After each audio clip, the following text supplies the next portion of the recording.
Igreja, o tema dessa mensagem é como ter poder e autoridade espiritual. Então nessa manhã nós vamos ver, com base no texto de Atos capítulo 3, a como que o cristão ele pode receber poder e autoridade espiritual. Ficou muito claro onde tem Pedro e João, e a Bíblia diz que eles juntos, como de costume, estão subindo ao templo. E a Bíblia diz que eles estão subindo ao templo para oração. E a Bíblia diz que o horário era em torno da hora 9. E aí o texto deixa muito claro que homens se juntavam, pegavam um coxo e colocavam esse coxo na porta do templo.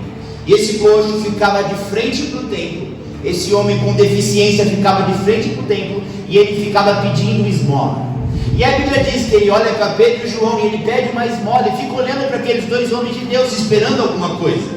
E a Bíblia diz que Pedro olha para ele, junto com João, e fala assim: olha para nós. E aquele coxo atenta para os dois.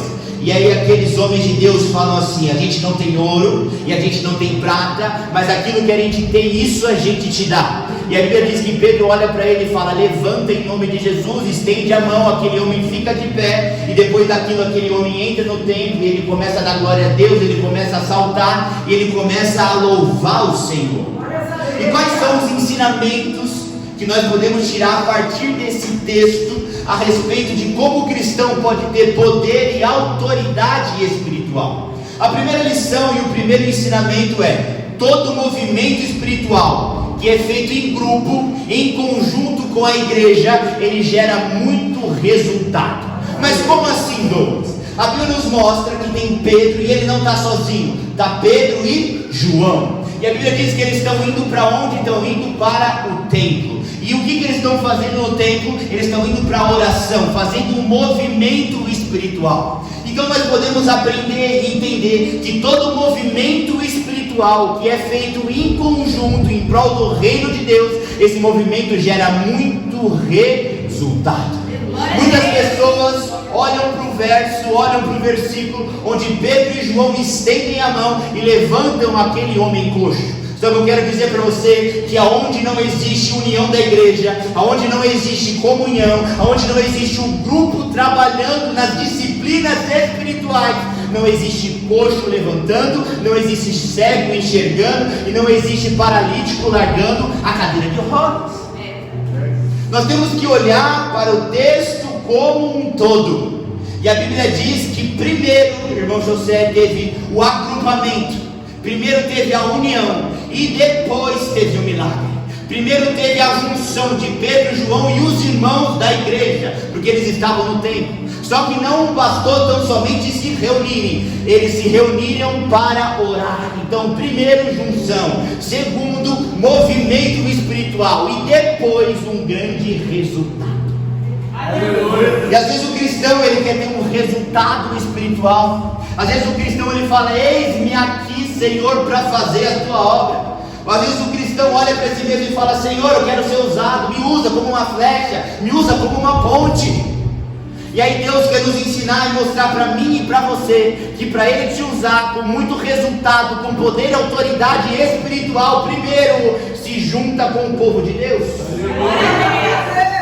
E segundo, se juntando com o povo de Deus, comece a aplicar disciplinas espirituais. Porque eles não estavam indo para o templo para comer lasanha, eles não estavam indo para o templo para beber Coca-Cola e nem para compartilhar uma coxinha. Eles estavam indo para o templo para a hora da oração. E aí o cristão tem que entender que sem movimento e movimento na direção correta, não existe resultado de poder e autoridade espiritual. Aleluia. Você quer ser usado assim como eu também. Você quer ter poder e autoridade assim como eu também. Só que existe algo que nós precisamos fazer. E o primeiro item desse checklist para receber poder e autoridade espiritual é a união, é o poder do grupo. Glórias a Deus. Só que o poder do grupo fica claro em dois ambientes. O primeiro ambiente é Pedro, ele decidiu buscar o Senhor. Só que ele colou em João e ele falou: vamos embora, vamos junto. Só que eles não ficaram tão somente fazendo um trabalho os dois. Eles se juntaram com o corpo da igreja. A Bíblia diz que eles se juntaram entre os dois, e os dois foram para o templo. E nós vemos que quando há uma junção, há um poder diferente. Onde há uma junção, há uma unção diferente. Tanto que o próprio Senhor Jesus, ele disse que quando dois homens concordam na terra, ou duas mulheres, a respeito de qualquer coisa, isso é feito pelo meu Pai que está no céu. Só existe poder e autoridade quando há concordância, e essa concordância só acontece no ambiente de grupo e unidade. Então, um cristão que não quer fazer parte de um ministério, um cristão que não quer fazer parte de uma igreja, um cristão que não quer participar de trabalhos onde todo o corpo está unido, junto e caminhando na mesma direção, é um cristão que não vai ter poder e nem autoridade. E essa é a primeira lição sobre esse texto. Todo o movimento espiritual feito em conjunto com a igreja gera muito resultado.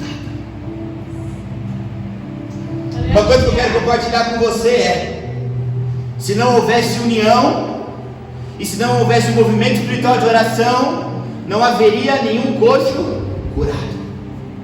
Porém, se a gente tira desse texto o coxo, algum milagre teria acontecido naquele ambiente. O que eu quero dizer para você é que um coxo é dispensável, porque ora tem coxo, ora não tem, ora tem paralítico, ora não tem.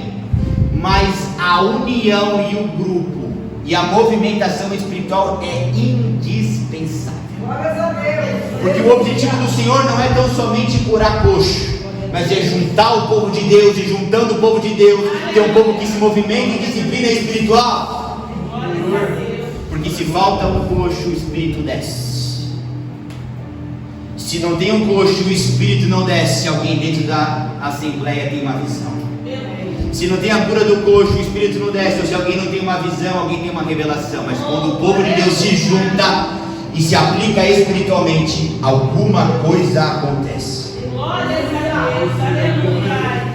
E a segunda lição que eu quero compartilhar com você é que quando você desenvolve o hábito de buscar Deus, você se torna uma pessoa cheia de poder e cheia de autoridade. Eu quero que nós tenhamos esse entendimento muito claro, que eles não operaram aquele milagre da cura daquele coxo porque ele era Pedro e porque eles tão somente foi eleito um discípulo. Aquela porção que eles tinham, vinda da parte de Deus, aquela porção só tinha peso, aquela porção só tinha autoridade, porque eles eram homens que depois de terem sido levantados como discípulos, estavam ali naquele templo dia e noite buscando a face do Senhor.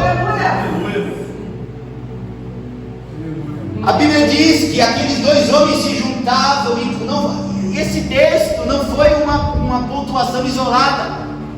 Esse momento que fala que eles subiram a hora nona naquele lugar para entrar no templo não foi algo isolado. Aquilo era algo que fazia parte do hábito, da rotina e do cotidiano daqueles homens. E tem muito cristão que quer ser usado, quer ter poder e quer ter autoridade, mas não quer pagar o preço. O que Pedro e João nos deixam muito claro nesse texto é que primeiro paga preço e depois é usado. Você não vê eles primeiro curando e depois indo para o templo buscar a Deus, não. Primeiro vai para o templo buscar a Deus e depois você cura enfermo. Nós temos que entender que precisamos desenvolver o hábito de buscar a Deus, porque se não temos o hábito de buscar a Deus, nós nos tornamos pessoas vazias. Você pode estar com roupa de crente, você pode ter um nome de crente, você pode estar numa igreja onde o seu pastor é crente, onde tem muito crente, muito povo de Deus, mas se você não tem busca, você não tem azeite. Quando nós olhamos para a parábola daquelas virgens, a Bíblia diz que tinha 5 prudentes e 5 loucas ou nécias. E quando nós olhamos para uma lâmpada acesa, que elas estavam ali em prol de manter as suas lâmpadas acesas. E quando nós vemos a lâmpada ela simboliza o Evangelho, simboliza a palavra de Deus. Só que uma lâmpada acesa é uma lâmpada que, para ela manter acesa, é necessário a compra do azeite. E muitos cristãos falam assim: não, o Evangelho é gratuito, a salvação é de graça, e glórias a Deus que o Evangelho é gratuito, e glórias a Deus que a salvação é de graça. Mas essa lâmpada só permanece acesa com a compra do azeite. Pedro e João receberam esse Evangelho gratuito, receberam essa palavra de graça, foram alcançados por esse amor de graça. Mas a Bíblia fala que eles só foram ser erguidos como grandes homens de Deus, não no momento em que Jesus estava com eles, mas após a ascensão do Senhor. E por que depois da ascensão do Senhor, Pedro pega a palavra e mais de 3.000 homens erguem a mão e aceitam a Jesus? Por que depois da ascensão do Senhor, Pedro e João, eles estão ali naquele templo buscando a Deus e curam o enfermo? E a Bíblia diz que a partir da vida desses homens, muitas vidas foram curadas, restauradas e transformadas. O porquê que isso aconteceu? Porque eles estavam pagando um preço. Porque eles estavam comprando no banco de Deus poder, virtude e autoridade. Porque eles eram homens do mercantil espiritual. Eles iam para a feira espiritual. Eles faziam a feira espiritual todos os dias.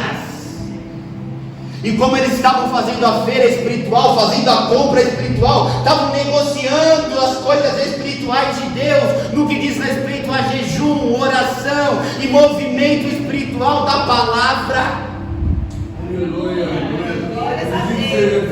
Quem olhava para eles, irmã Kelly, falava assim: não sei se tem moeda no bolso. Quem olhava para eles, irmão Albino, falava: eu não sei como que está a despensa lá naquela casa. Mas eles chegaram para aquele homem coxo e falou assim: ó, se chacoalhar os nossos bolsos, você não acha moeda, mas aqui tem azeite. Se chacoalhar o nosso bolso, não tem ouro e não tem prata, mas aqui tem azeite. O que eles estão falando? A mercadoria ao qual nós temos em sobra não é uma mercadoria terrena, mas é uma mercadoria espiritual. A moeda que nós temos, irmão, presta atenção. Aquele coxo queria uma moeda, e aqueles homens de Deus estão falando: a moeda que a gente está cheio, a moeda que nós possuímos, a moeda que nós temos, não é uma moeda terrena, mas é uma moeda espiritual.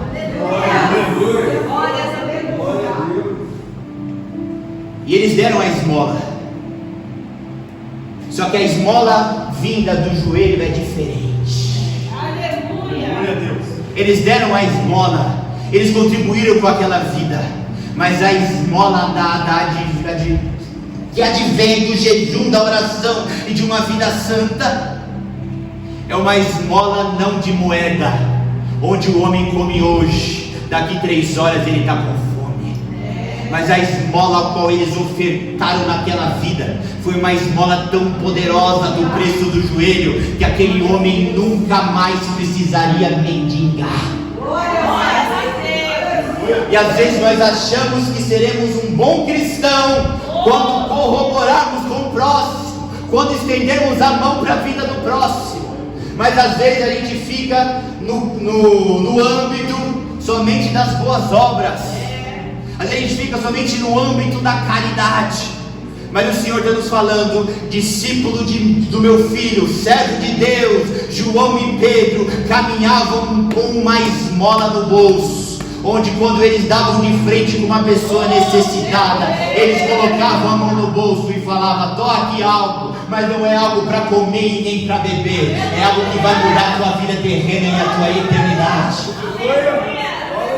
E aí o que eu quero falar para você é: como é que está o seu bolso nessa manhã?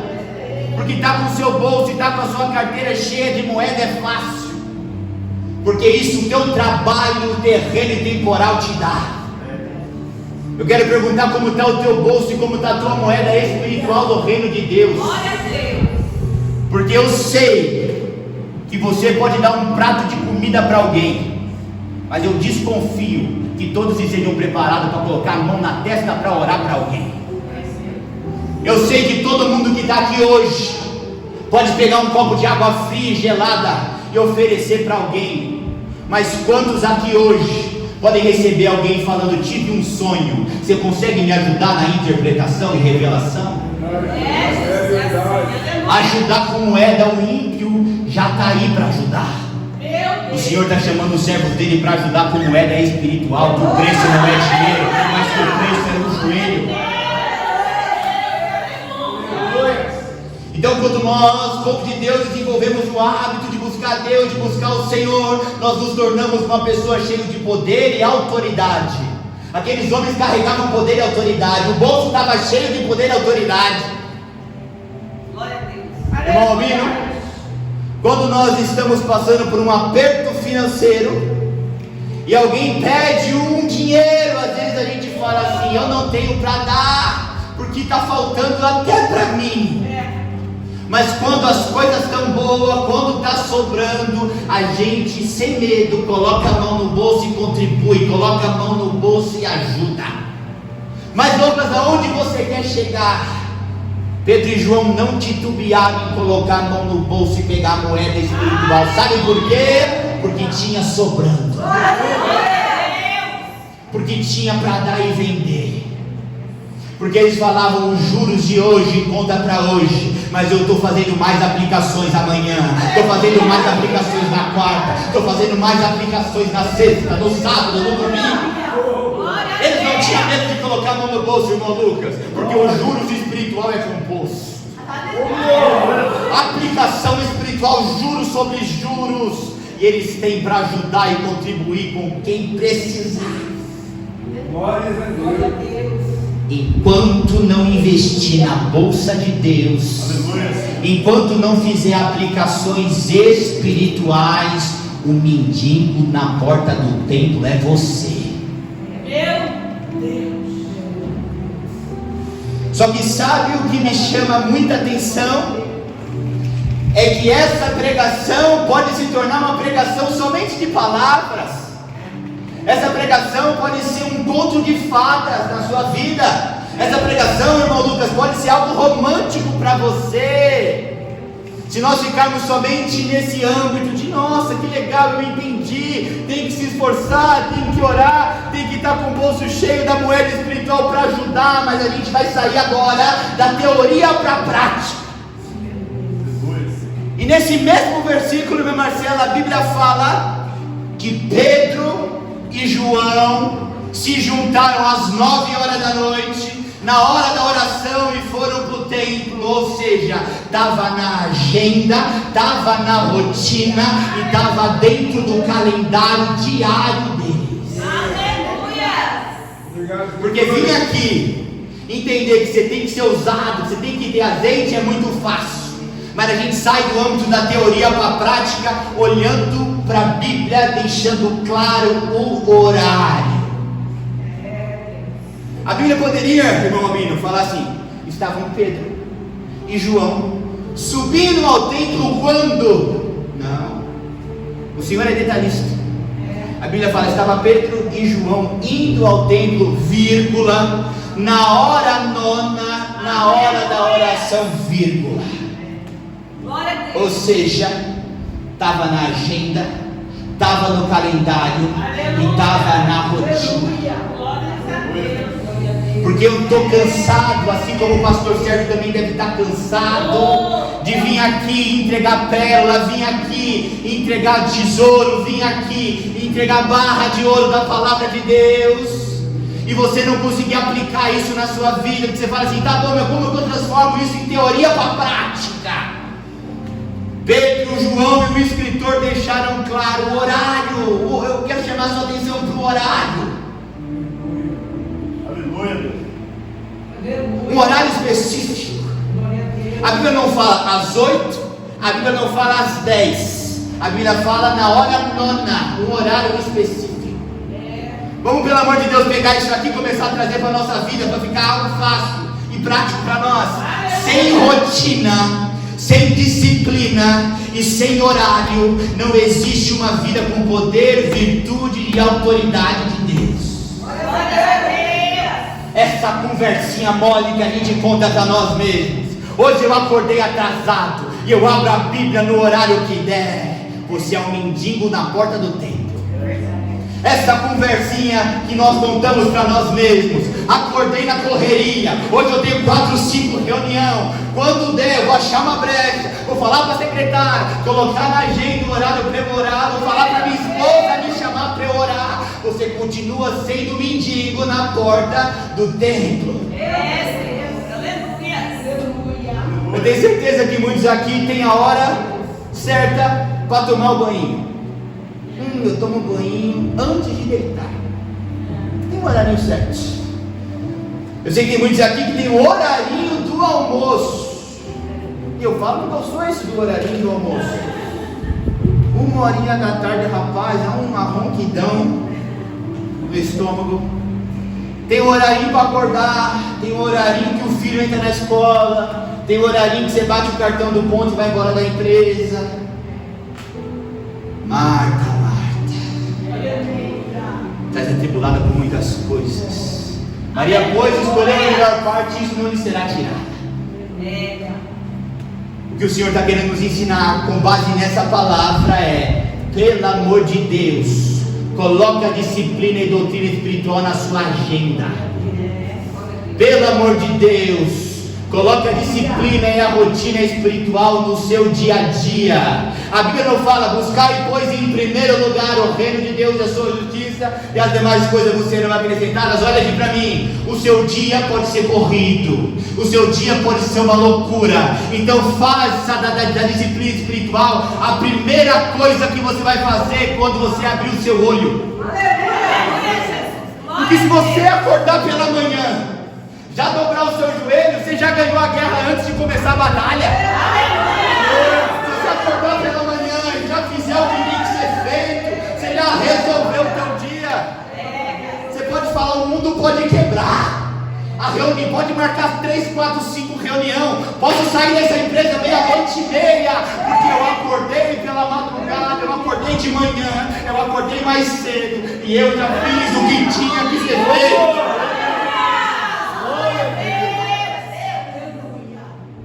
Coloca como prioridade. Coloca como uma primeira coisa. Se é a primeira coisa, não tem como errar, gente. É assim, ó. Olha como é simples. É simples. Você está deitadinho na sua cama. O despertador tocou. Você vai bater a mão nele, já vai cair de joelho. Glória a Deus. Aleluia.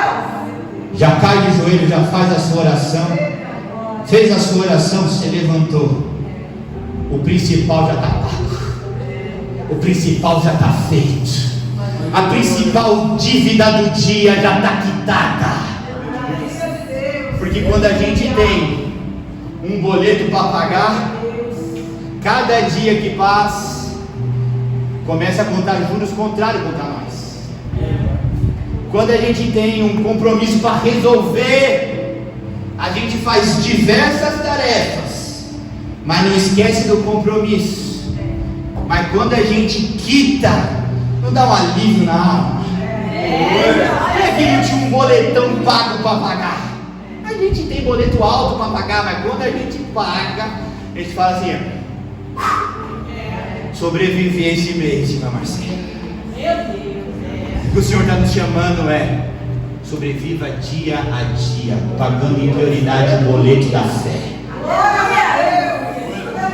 Quando você levanta, quando você acordou, seu corpo está zero, irmão José. Você está zero. Quando você pega o seu celular, pluga na tomada, carrega a noite inteira. Você pega o celular de manhã, quantos por cento da bateria? 100%. Esse celular vai te deixar na mão? Esse celular, você vai tentar ligar para alguém, ele vai desligar? Esse celular, ele vai dar um treco, ele vai quebrar? Não, porque ele está com carga, ele está com bateria. O crente tem que entender que quando ele acorda, ele está com carga, ele está com bateria. Então é nesse momento que você tem que dobrar o joelho.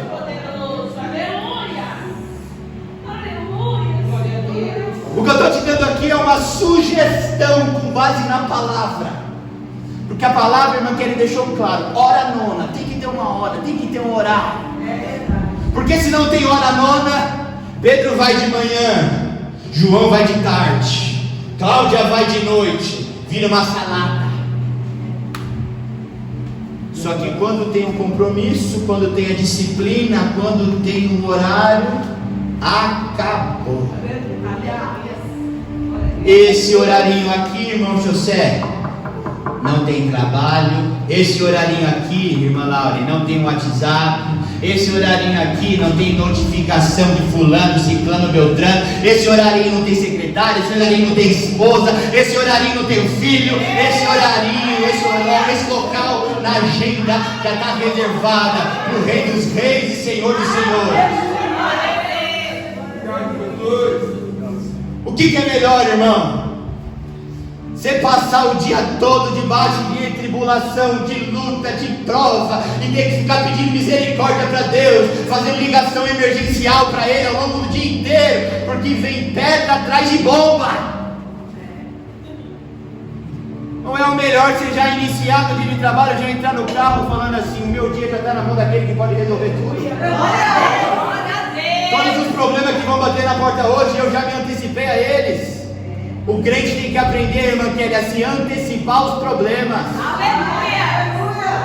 Antes das coisas começarem a quebrar e cair na sua cabeça, você já se antecipou, irmão Eduardo. Você já pagou o boleto, filho. Já pagou o boleto, irmão Marcelo. Já está pago, filha. Já está quitado.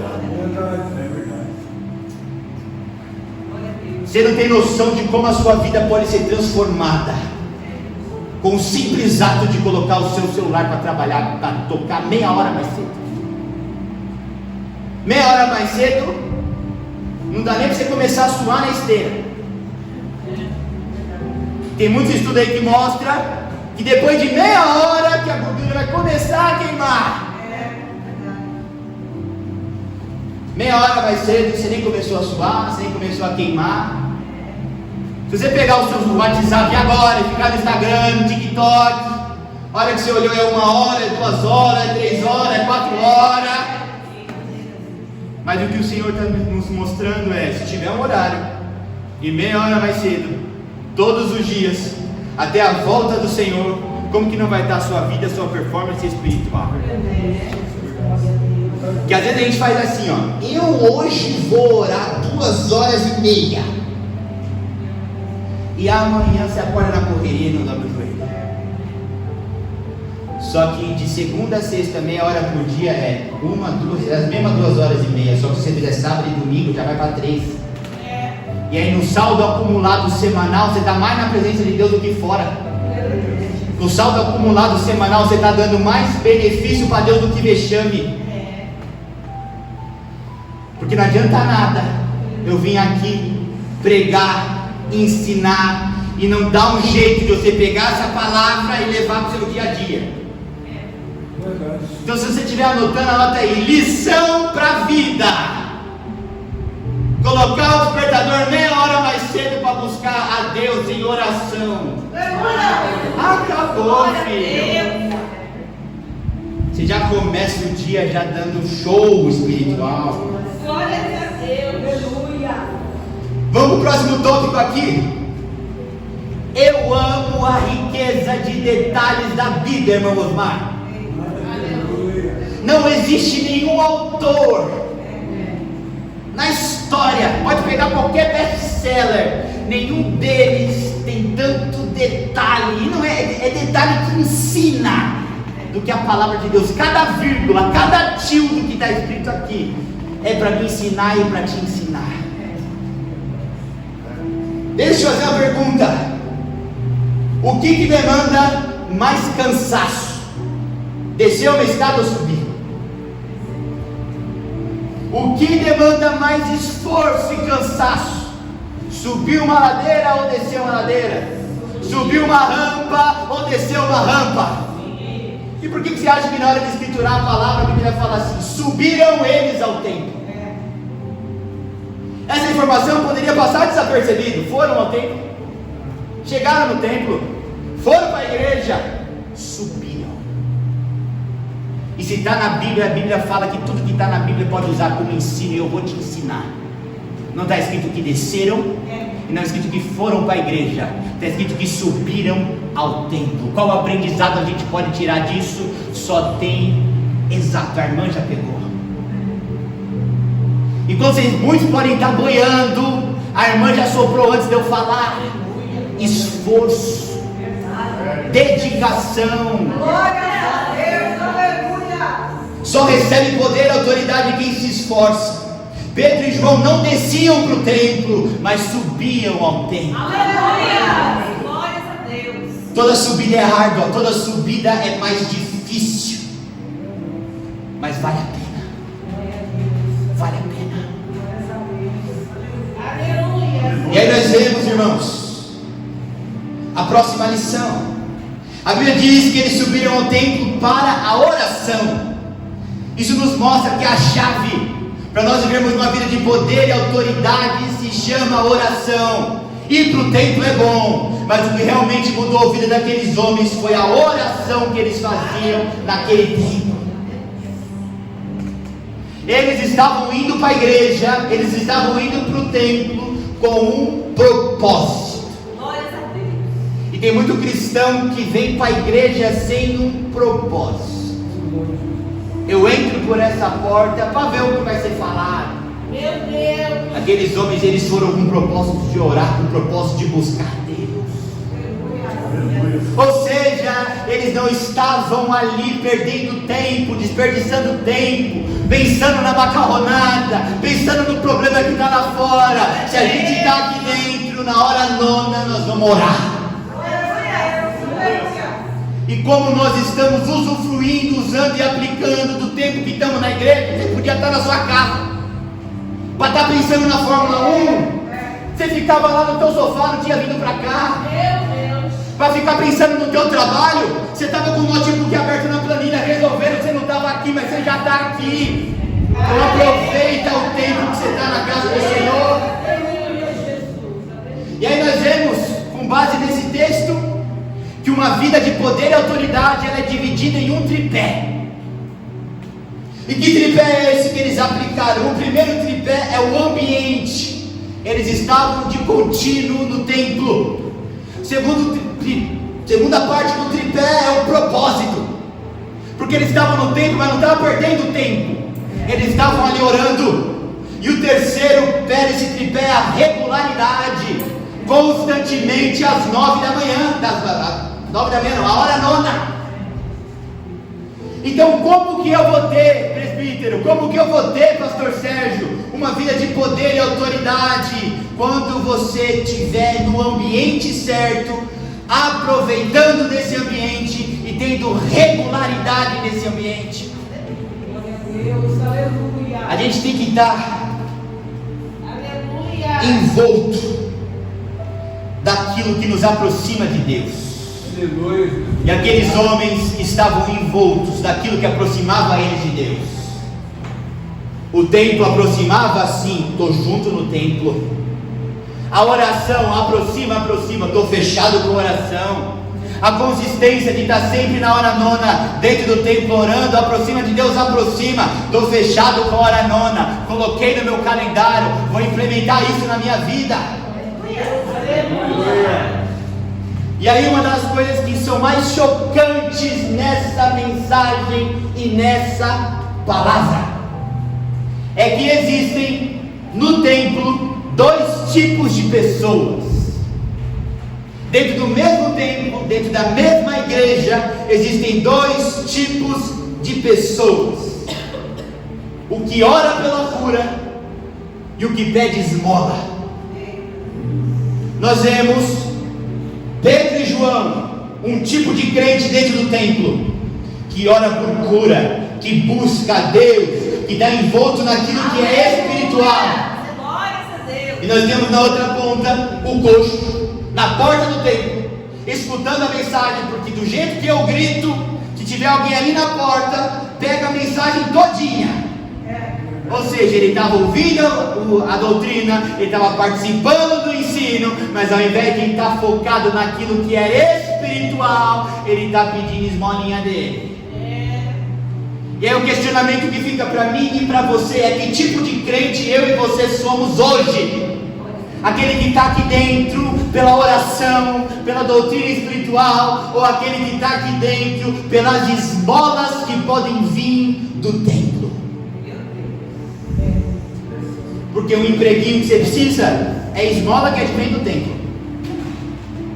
Porque o recurso para você pagar a conta que você precisa é a esmola que advém do templo.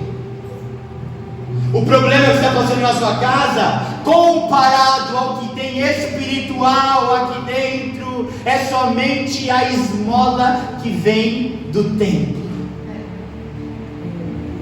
O que a gente tem que aprender é que a gente tem que parar de ser coxo, aleijado e manco na presença de Deus. Porque quando a gente está coxo, aleijado e manco na presença de Deus, é um sinal que a gente está sempre defeituoso e sempre com algo faltando.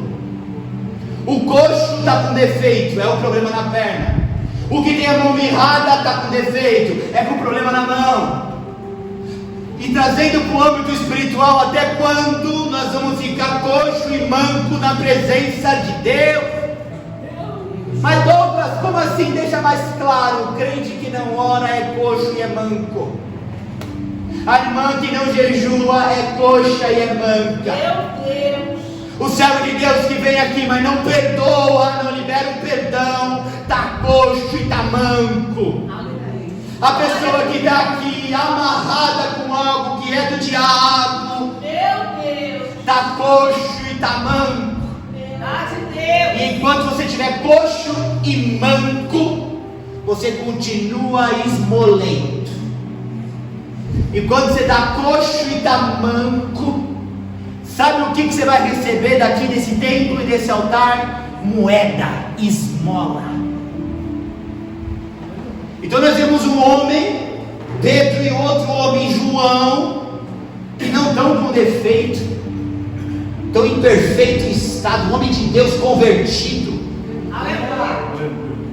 em santidade, buscando ao Senhor em oração, em jejum, estão em perfeito estado. Dá uma olhadinha, dá uma chacoalhadinha no bolso deles para você ver como é que está. Glória a Deus. Bolso cheio de dinheiro, de azeite. Aleluia. Aleluia. Só que quando você olha uma pessoa defeituosa, tem azeite? Não. Tem dinheiro? Não. Você pode até falar que o crente, não são todos que estão bem na fita, mas você nunca vai ver alguém mendigando. E a Bíblia fala que aqueles homens, como estavam sem defeito na presença de Deus, os seus bolsos estavam cheios. Aleluia. Cheio daquilo que o dinheiro não compra, Aleluia.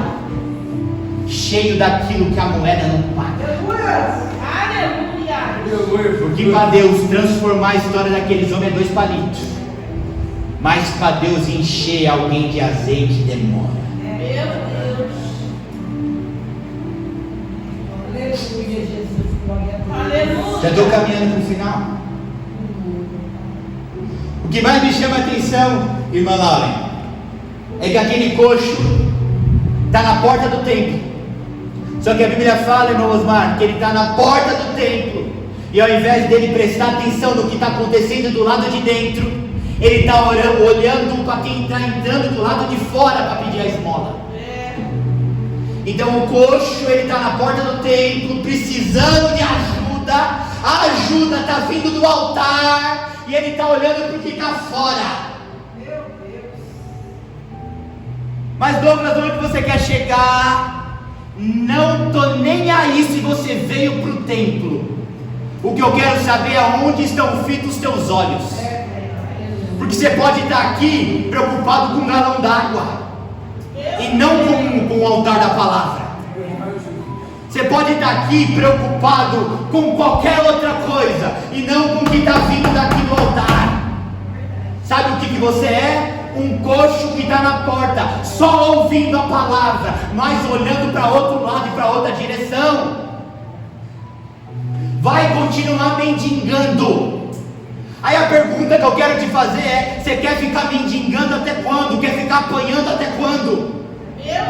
Porque você pode estar mendigando e apanhando, como aquele coxo no âmbito financeiro, mas você pode continuar mendigando em outras áreas da tua vida, mendigando no teu casamento, mendigando no teu trabalho, mendigando na sua vida espiritual. Entenda que mendigar não é somente precisar de dinheiro, mendigar é precisar de migalha para viver. Meu Deus!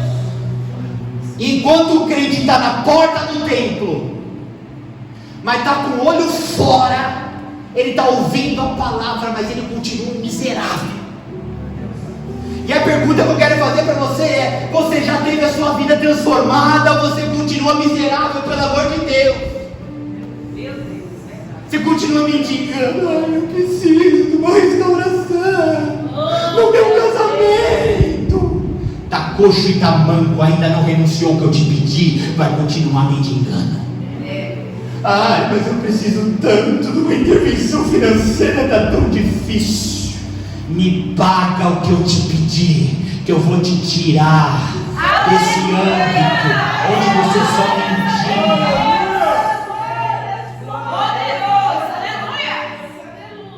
Se o pastor sabe quem é mendigo aqui dentro, você acha que Deus não passou um raio-x da nossa vida para ele?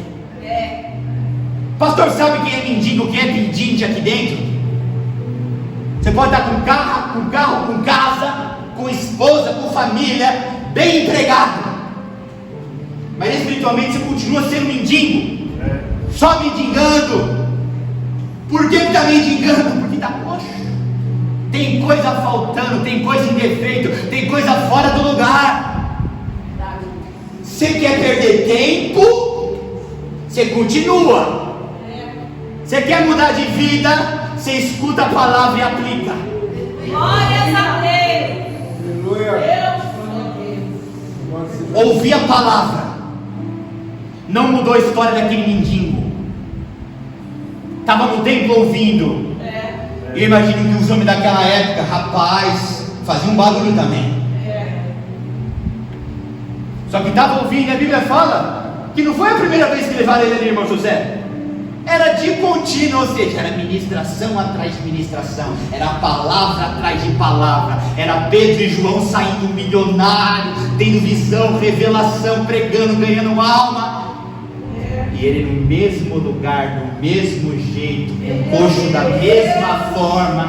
Entra pregação, sai pregação, tem gente batizada com o Espírito Santo e ele continua no mesmo. Entra pregação, sai pregação, tem irmão se convertendo e ela continua a mesma. O coxo, o irmão Albino, ele está no mesmo lugar, ouvindo a mesma palavra, dentro do mesmo ambiente. A vida do da direita e da esquerda muda e ele não.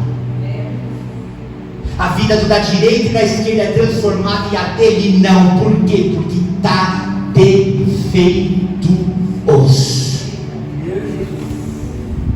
está desordenado, tem algo ali fora do lugar. Então, se está fora do lugar, vai continuar mendigando. Você não tem noção da dor que o pastor sente vir ver tanta gente aqui sofrendo por ser besta. Porque por falta de instrução não está sendo falta de vergonha na cara. Meu Deus!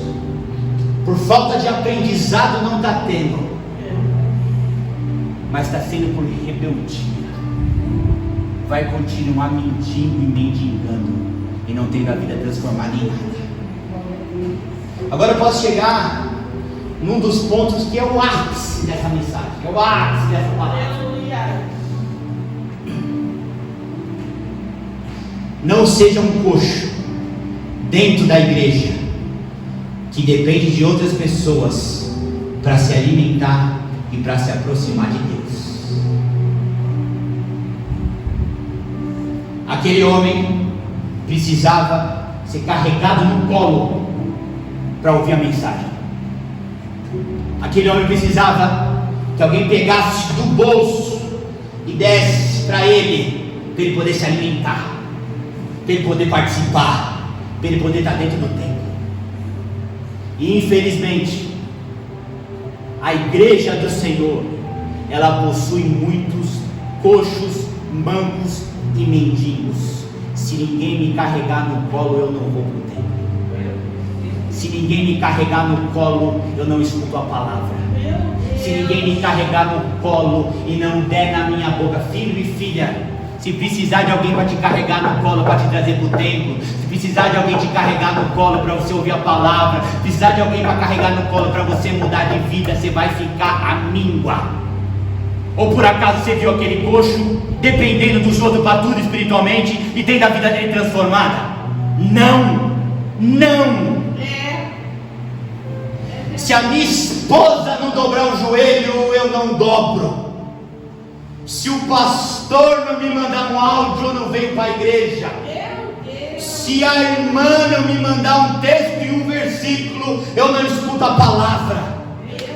Se o Espírito Santo não me empurrar da cama, eu não venho para o culto. Vai continuar manco, coxo e sem ter a vida transformada, e vai continuar dependente dos outros. Para de fazer do templo uma muleta.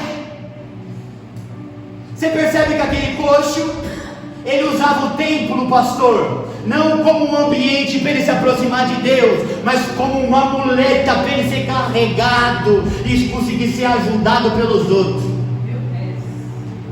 Ei filha, ei filho, se movimenta sozinho, se movimenta sozinha. Cadê a sua independência espiritual? Se ficar dependendo de mamar na teta, você vai ficar à míngua.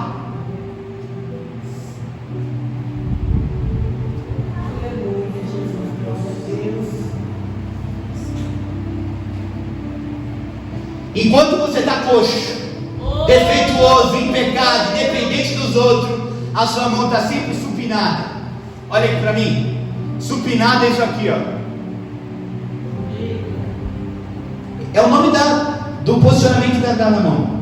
É supinado, porque uma pessoa está fazendo uma súplica. Pode me ajudar?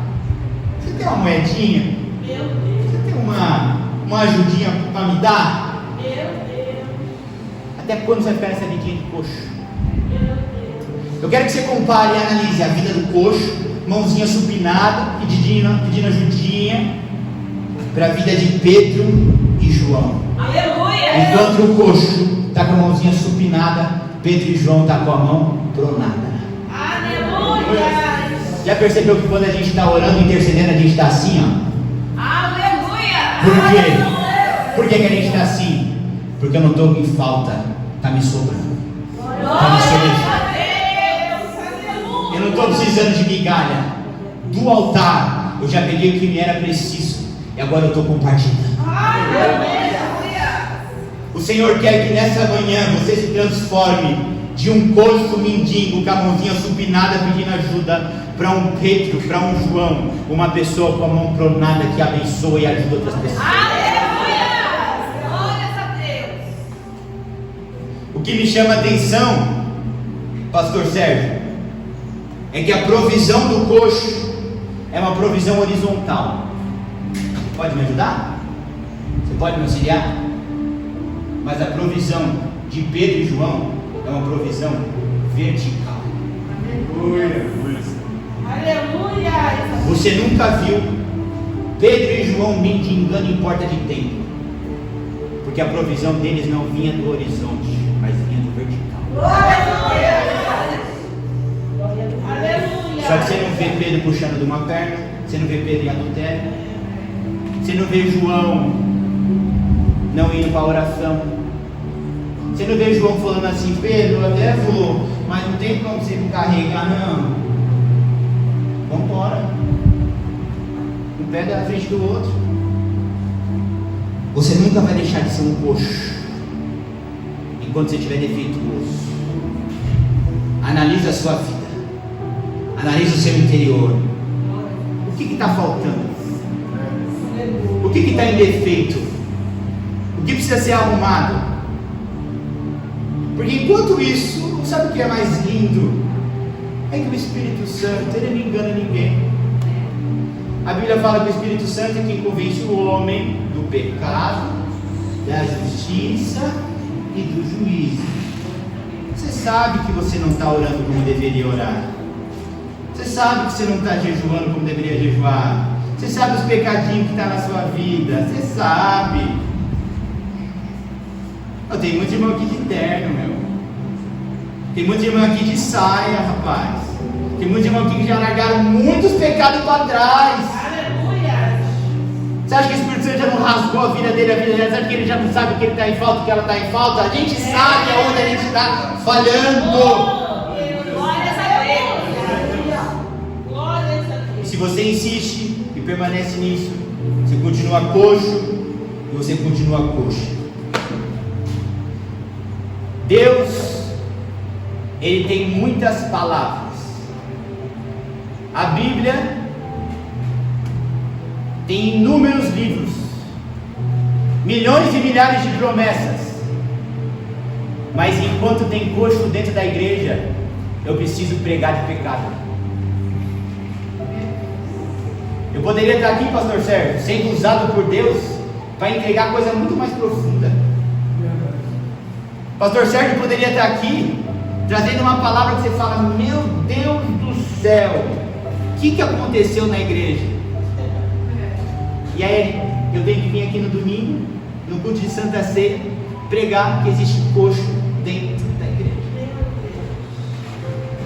E aí o problema do coxo é que ele acha que ele precisa de moeda, mas ele precisa de cura. Aleluia. E aí você fala assim: aquele menino, tal de presbítero Douglas, não tem repertório de palavras. Sabe por quê? Porque ele vem daqui, vem de lá, floreia e cai no pecado. Ele vem daqui, vem de lá e ele cai na oração. Não é falta de repertório de quem prega, é falta de atitude de quem ouve. Porque enquanto você não souber ligar o carro e engatar a primeira, Deus não pode te ensinar a fazer baliza. Enquanto você não souber ligar o carro e entrar na sua garagem, Deus nunca vai poder te mandar para uma rodovia interestadual. Não é falta de repertório de quem prega, é falta de compromisso e de mudança de quem ouve. Quando você vê que o nível da pregação está mais tenso, é porque é Deus direcionando a palavra de repreensão. Não pensa que o seu pastor é chato. Não pensa que o seu pastor é da velha guarda. Porque essa palavra aqui, o Senhor me deu meia hora antes de vir para o culto. Minha esposa está de prova. Aí você acha que eu fiquei fazendo roteiro para mandar recado para alguém? Não, é o próprio Espírito guiando a palavra, a mensagem. Glórias a Deus. Vamos parar, por favor. Hoje é um culto de Santa Ceia, oportunidade de renovar a aliança, oportunidade de ser transformado em uma nova pessoa. Enxerga essa Santa Ceia como uma oportunidade de deixar de ser mendigo e se transformar em um Pedro e um João. Eu agradeço a minha oportunidade em nome de Jesus.